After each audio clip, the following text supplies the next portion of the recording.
Hello everyone, welcome this fine Friday evening, it's almost still light, to Archant Towers. I'm Michael Bailey, I'm with our Chief Norwich City correspondent Paddy, Davitt, fresh from Colney this lunchtime. Yeah. Of course ahead of Norwich City's trip to Hull, where we might see a goal, but we don't know if it'll be a good goal or a bad goal in terms of Norwich City.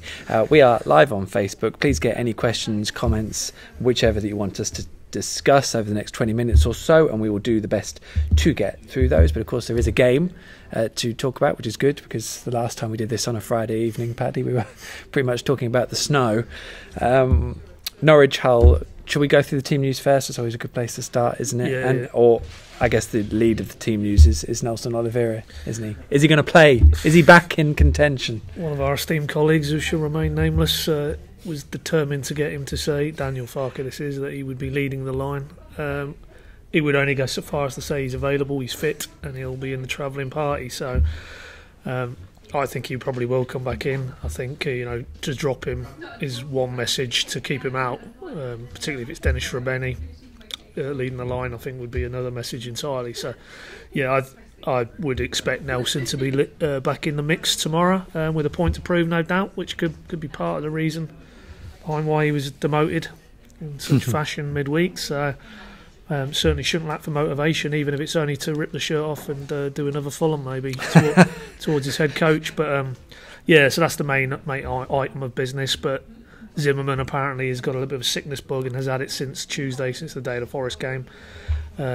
Basically not going to be involved at all. Madison is showing similar symptoms, but they feel he'll definitely travel, and they feel as long as there's no deterioration overnight, then he'll be in the mix. And obviously, if you're a Norwich fan, you desperately want him leading the charge tomorrow at Hull. So other than that, as you were, a bit of an update on Matt Jarvis, not with a view to this weekend, but clearly long-awaited comeback midweek, lasted 20 minutes, went off with a slight groin problem. Farker says it's nothing too serious, 5 days off, and he'll be back in the mix, resuming his bid for fitness next week. So no Stiepermann, no Tribal, we knew that.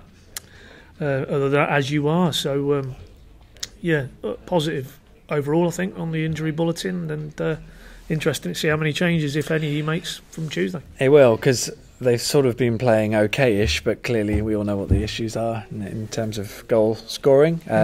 I thought you can see a fair chunk of what Daniel Farker and Marley Watkins, who we got to speak to as well, had to say there on PinkUn.com, on the websites and on the stories. Interesting that Ivo Pinto, who's just become a dad, he's not being kept up by his little bubba, so I think he's done quite well there. I'm sure he's missing him. You might need to declare that you have a bit of an interest in this area, because you seem to be pushing him quite hard on his sleep patterns. Well, almost as if you might be facing the same issue. I'm just saying that come April, you're not going to see me for a few weeks, and when I return, I'm probably going to be grey and haggard through a complete lack of sleep. But that's how it happens anyway. But luckily, Mr. Pinto isn't afflicted with the same issues. He's not, but then I appreciate that I think mummy and baby are in Portugal, so he's probably missing them greatly as well. So of course I'm sure Ivo would might well start on Saturday if he scores. Give it the old baby celebration, the Bebeto. That would be it'd just be nice to do any celebration if they could score a goal. Oh, wouldn't it just? Okay, well, let's get your questions in, as I said, to discuss Saturday. Should we have a little dabble with Marley Watkins, though? Because I think it was the first time we've spoken to him. First time I've spoken to him in that setting, yeah. You might have spoke to him post-match after the Swindon game, I think, or Charlton, one of the ones he played up front. I think that was it. You wouldn't say he was following the media-trained script that too many of these footballers do these days. I thought he was a very illuminating chat, all told. Such an interesting character, isn't he? Very, yeah. I mean, you kind of you'd have to sort of know he's that type of character just in terms of how he speaks. I mean, obviously the videos are up there now on the PinkUn channels, so certainly go and have a watch of those. But yeah, he strikes me as quite a deep-thinking individual. He knows by no stretch has it been a good season. Certainly not what he would have envisaged.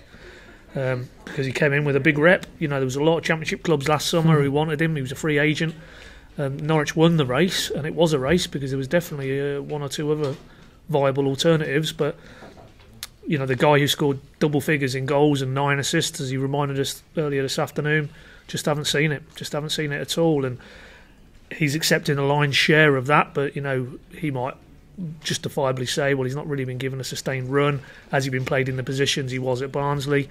But ultimately, you came away thinking, well, there's a guy who realises it hasn't been good enough and is desperate to do something about it. That's the rest of this season, in through the summer, and then come back hoping to hit the ground running next season. But you would feel he has a lot of work to do now to convince Daniel Farke, because when he has had a chance, he hasn't really convinced, has he? So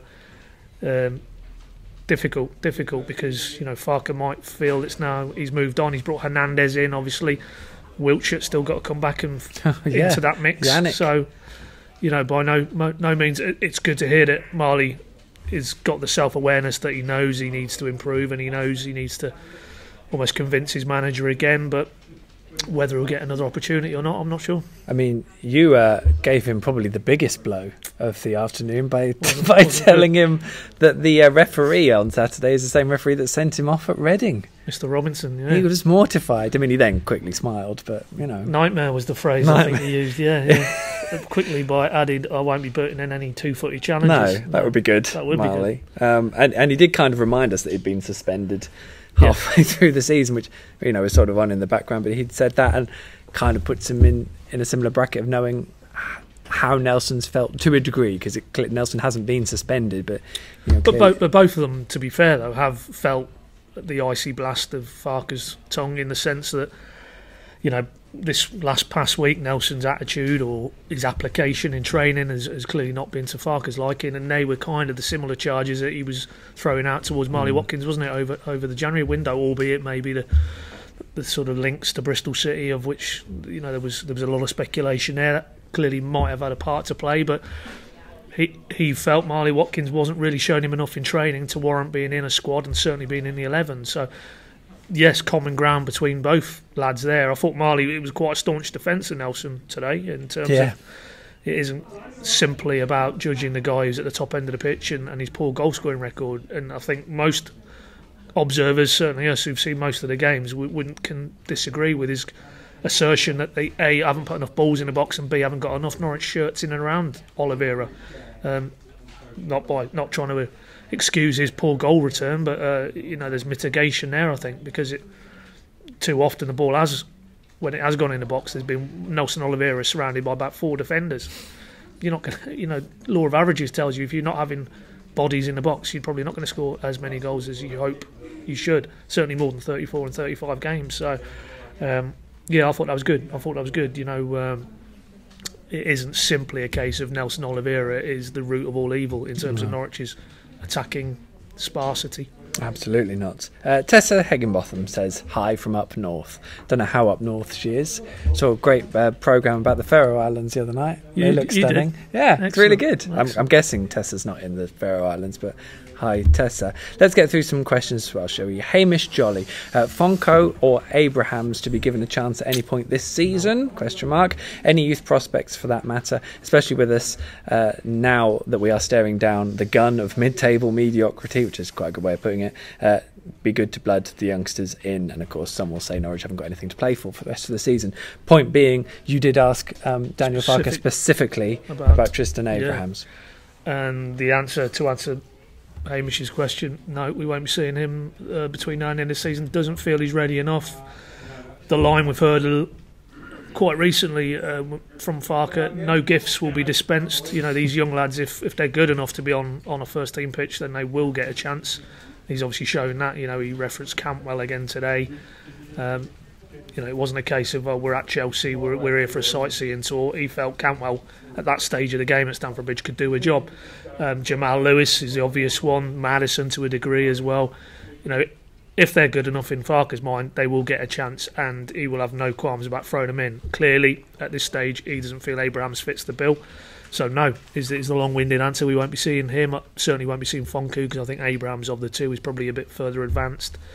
No, I don't see him veering too far out of his current pool of players. I mean, the likes of Edwards, okay, a Tottenham loan player, but Edwards, Raggett, these guys aren't getting anywhere near the 18, so I don't think he's going to look beyond those between now and the end of the season, though.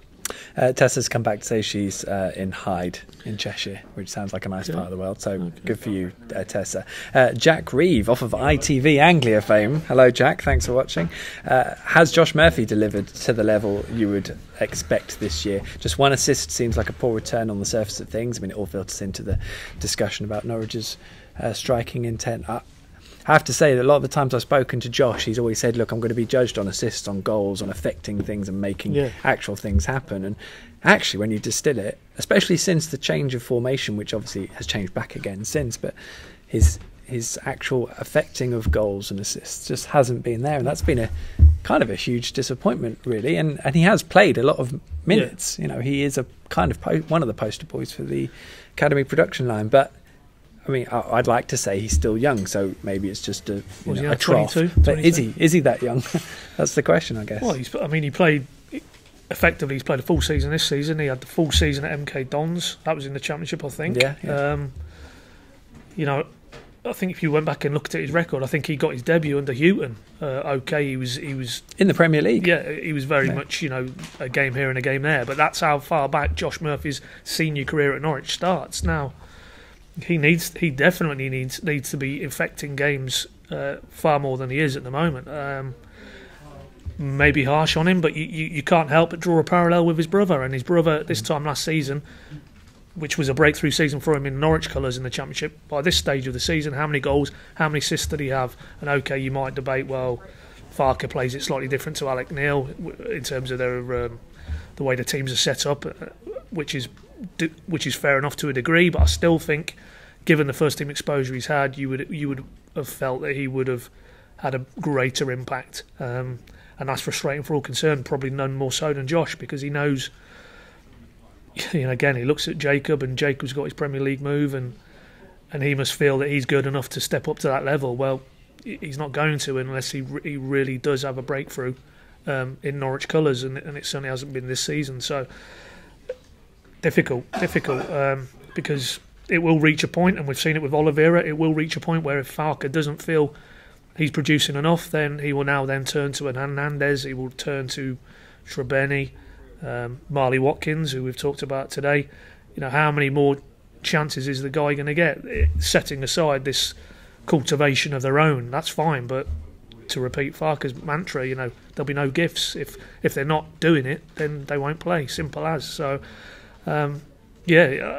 materially, you look at the table and there might be nothing to play for in terms of promotion or relegation, but there's a guy who certainly does have plenty to play for between now and the end of the season, because, you know, if we're still by the end of the season talking about Josh Murphy being potential, then, you know, when there's potential, get realised, basically. And he's being pushed pretty hard by Anel Hernandez now, isn't he? Yeah, Daniel spoke quite well about Anel, and he is growing into things, so you can see that. And as I said, if Marley is going to get maybe a go in a slightly wider position. And ultimately, a lot will be decided on the business out of the door, but Norwich will want to do incoming business, and quite clearly the top end of the pitch will be the priority. So it might not just be an out-and-out goal scorer. There might be, in Farke's mind, you know, players who are adaptable. He talked about Hernandez being an adaptable player who can play wide, can also play as a 10 in the holding role. He's got that technical ability. So it might well be that Josh Murphy comes back in pre-season and there's 2-3 other rivals have come in the building. So, you know, this is his chance. He's playing regularly, and he needs to grasp the opportunity, because it might not be there in the same quantities next summer. Absolutely. Here's a little trio, Pad. Jason Pasty Sid, do you think we can sign Angus and keep Madison to have a good go at the playoffs next season? Stephen Noakes, now we are clearly staying in the Championship. I really don't think that Norwich City without Madison next season will do much better than where they are now. What do you think? And Seb Billing, chances of Madison staying. I think the club needs to dangle a carrot in front of him and most of the team to stay. If they keep this season's team for next, I can see us going up. This James Madison question we're going to get asked this a lot, aren't we? Between now and what's your thoughts, mate? I think it really depends who comes in, doesn't it, and how much they offer. But I would be surprised if people aren't already talking about major bids from big clubs coming in. Whether you can somehow managed to wangle away of him being loaned back so that he's still involved. I do see another scenario, because obviously that looks the most likely scenario. Again, always free moving parts in these type of equations, and it's Norwich what they want, what the potential suitor is willing to pay, and the lad himself, which is probably the most important factor. We saw it with Jacob, we saw it with Johnny Howson last season. They made it clear they wanted to go. Now, okay, Norwich knew they needed to trade out, but once the player's made his mind up, it's very difficult then to convince him otherwise. But that said, he does strike you as a very mature individual. Stuart Webber talked about great support network around him, both his family and his representative. They it seems to me, have a clear plan in place for James in terms of his career development, and that they might feel another full season like the one he's just had now in a team that's really pushing at the top end of the Championship might not be the worst case scenario. But in order for that to happen, I think from Norwich's point of view, the finances would dictate Oliveira closer. They would have to basically move other players on. I think the brutal reality is players will have to leave this summer in order to start to balance the books post parachute payments, and B, to do any inward business. So if players have got to go, it's which players. If you're not going to lose Madison, who's your most saleable asset, then it'll have to be an Oliveira, it'll have to be a closer, it'll have to be players who will command fees that will allow them the flexibility to keep a Madison. So, at this stage, it looks more likely that Madison will depart for a very good Premier League club, and we'll be talking a record sale for Norwich. But you can't say definitively that's going to be the way it is, because, as I say, I think we had the poll midweek, what to do with Oliveira, and I think the majority view was sell him in the summer. So, there's a saleable asset. I think closer is a scenario I could conceivably see him departing, and there might be one or two others. If they could do something with, obviously you're losing potentially Wes's wages, Tete's wages. Can they come to some sort of arrangement with Naismith, with Matt Jarvis? There's a lot of moving parts in this sort of jigsaw as we enter, the end of the season, start of the summer. So I wouldn't say sat here now James Madison is leaving, definitely, but the odds would be, as you've rightly said, the odds would be on that he is going to go. And it's interesting that Daniel again talked today about how they'll still need a balance, even if they're going to bring through all these kids next season. Yeah. They still need some senior heads. I mean, admittedly, Grant Hanley is only 26 and probably won't be going anywhere. And, going on 40. Going on 40 as his manager with his said. leadership qualities. But you can't just have Grant Hanley who's had that kind of experience, and that is maybe a value of someone like Tim Closer and what have you. And you did ask Daniel about Alex Tete as well, didn't you, his contract situation? I mean, obviously Alex, I think, spoke to you, didn't he, after the Forest game, and what was it, the Bolton game? I lose track. Tuesday. Yeah, Forest Tuesday. Yeah. Obviously Alex, that is, made it quite clear that they're in negotiations. There has been an offer from Norwich, not anywhere near what he's currently on, and that offer will only have been made with the tacit approval of Daniel Farke, because ultimately he's the biggest player in who he wants in his squad moving forward into next season. But I think there was a resignation there that I don't think the finances are going to make that possible. Setting that aside, football-wise, loves the bloke, talked about him as a perfect role model. That leadership is there. I mean, you can hear him now, whether it's an indictment on the atmosphere at Carr Road, but again, midweek, you could hear him bawling from the press box, cajoling his teammates, really vocal presence. And that would be a big miss. You might debate that the Godfrey would be as good an option in terms of a young up-and-coming player in that type of role, but I would agree. I think you're going to need a degree of experience in and around these young players, because, to quote Farke today, you throw a load of 18-year-olds in, you're not going to win games in the Championship. So, as I say, it might not be the scale of turnover we had last summer, but I think the nuanced element of it could be just as difficult to get that balance right, who to let go, who to bring in, who to retain. So I don't think it'll be every 2 minutes a new player's come or an old player's gone this summer, but I think it'll be no less interesting, because ultimately what I'm sure everybody watching today and all the Norwich fans want is something a bit more than bobbing along in mid-table next season. I don't think that would be acceptable. If we get to this stage next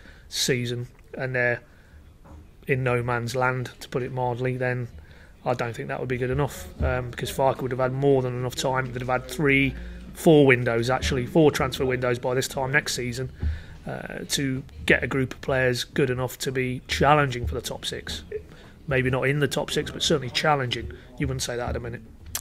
Duo U says Murphy should have been dropped 2 to 3 months ago, which is a fair chunk of time, but you can see the argument with that. Johnny Woods, which positions do we think aren't getting up the pitch quick enough to support the striker, without saying all of them?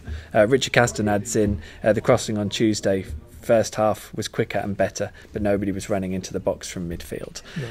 No. Norwich have a fair few players who are good at sort of creating around the fringes, but getting numbers in the box, as Marley said today, is the key one. And we had players like Johnny Howson who would of course do that, and arriving late he scored quite a few goals for Norwich.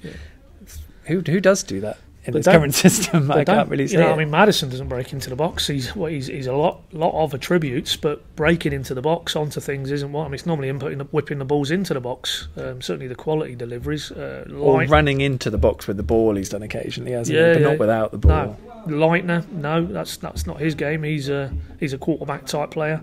Excellent range of passing. We saw that again Tuesday night. No is the answer. Alex Tete, by definition, is the insurance in front of your back four, so he's not going to be breaking forward to get on the end of things. It's an issue. It's a major issue. The mix hasn't been right, and it hasn't been right because you look at the goals for column. That tells you it hasn't been right.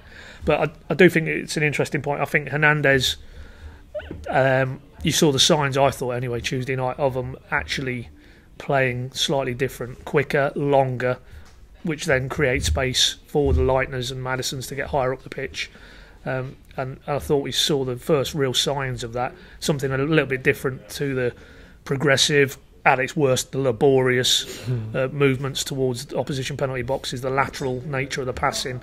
And if they don't get inject some variety into the final third, then you could have Harry Kane in that team, and if you're not going to create him enough chances, then he's not going to score goals. So I am coming round to Marley's take on Nelson. I'm not saying he's you could exonerate him because it isn't good enough, and he has had plenty of chances, but it's not helping his cause or any striker's cause to play in this Norwich team because they don't create enough chances. No, the irony was, of course, that Nelson actually played quite well against Bolton, even though they didn't score in that game. Yeah. So, Dan Mayhew, I'm more excited about next year with some of the young people on loan who will come back, which is a fair point because, of course, Ben Godfrey and Carlton Morris are off to Wembley for the Checkatrade Trophy final, which, of course, from Cov's success, how good a moment that can be in football. Yeah. Fleeting glimpse of optimism. I'm trying, mate. I'm trying. Neil Austin, not sure a loan back works for Madison. He then doesn't become one of our own. Would his heart be totally here? Question mark. Don't think he. I don't see that. Yeah. I don't see a loan back option because if he's gone to a Premier League club, they will, and we'll assume it's a top end Premier League club. If he's not going to play in their team, they will want him. Like Chelsea have done with the boy Abrahams, they sent him to Swansea, didn't they? I think mid to lower level Premier League would be the loan route for James Madison. What is there to be gained for James Madison coming back to the Championship? He's already proven at this level. And I guess we've already been going 20 minutes, so more so, in fact, we haven't actually spoken about Hull.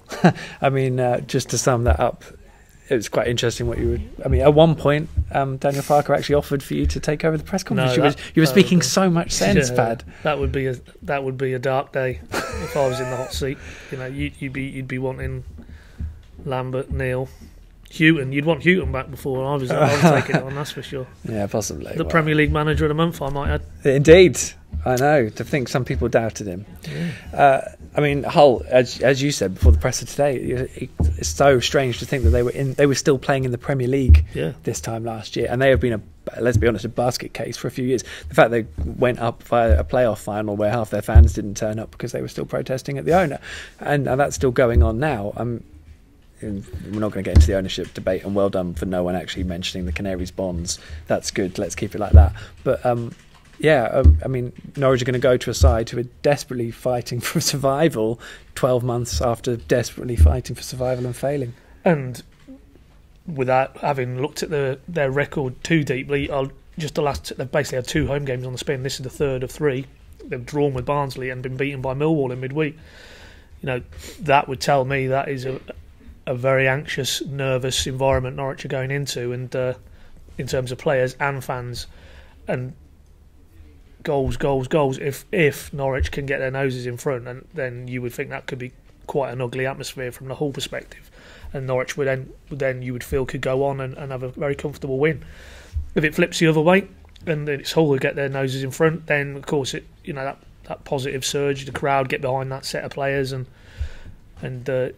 given Norwich are struggling to score goals, it would be very, very hard to see them coming back to win the game. Won't rule them out getting back on level terms, but yeah, I mean, as you say, that looks like a club only going one way, and that's down. So if Norwich go there and get rolled over, then Farke's wish for a positive momentum-inducing end to the season looks a little bit laughable. So yeah, it won't probably be pretty, I don't think, at times, but if they can find some punch to the possession, then you really should be putting them away. Let's hope so. It's 5 successive league draws. We're already well aware that the record is 7, isn't it, in terms of Premier League? Well, 7 in total. Yeah. 7 in total. Yeah, that's right. It's 7 successive draws. That's the record. Yeah. I think 8's the Football League record, as in something to aim for. Yeah. Well, records are records. Nia lost him finally. Let's hope the headlines aren't to Hull and back with a laughing, crying, smiley emoji face. So that's what a way to end. We are going to send the coaches off in the morning, aren't we? But that's the plan. Why not? So all being well, we'll be back live, myself, Paddy, and of course David Freezer, before we head over to the KCOM Stadium. So check that out. That will be on the PinkUn Facebook page. Drop us some messages then. I'm going to ask you your prediction then, Paddy. So tomorrow? I'll ask you that in the morning. I'll get it wrong tomorrow. And I won't make one because I always seem to get away with it. So thank you very much. PinkUn.com, of course, for the rest of the build-up, all the written stuff from today's press conference, and of course the same place for the full live coverage and reaction and fallout after tomorrow's game. Until then, thank you very much, Pad. Cheers, man. Thanks everyone for your comments, and we will see you tomorrow. Very good night.